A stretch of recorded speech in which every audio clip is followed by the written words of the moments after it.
हम लगभग 3015-25 से 3000 गाना फिनिशिंग करके मतलब हम लेजेंड सब तैयार करना चाहिए। तैयारी करत हम ये चक्कर में फंस गेलिए और एक गायक के नाम हमरा मिल गया। मतलब हम कई में सोचले चली थी गायक बीच में चलू लगता गाना हम गा दे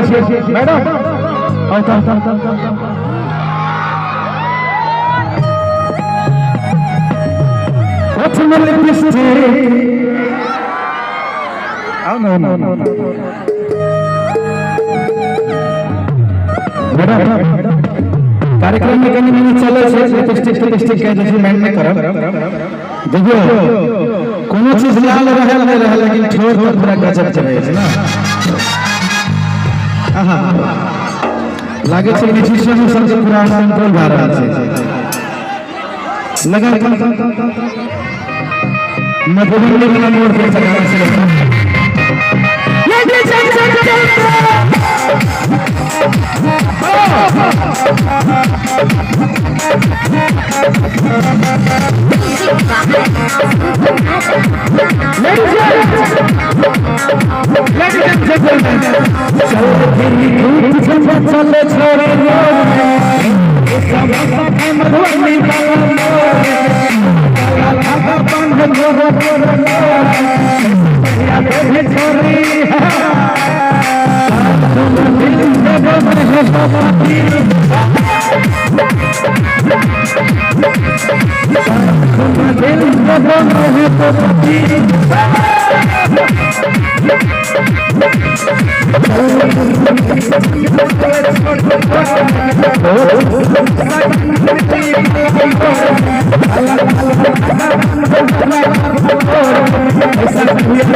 थोड़ा सुन सिकना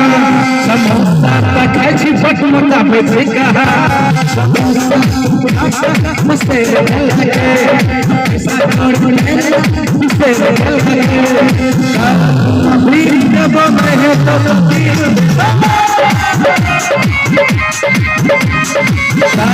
अभी जब मैं तो तीर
ले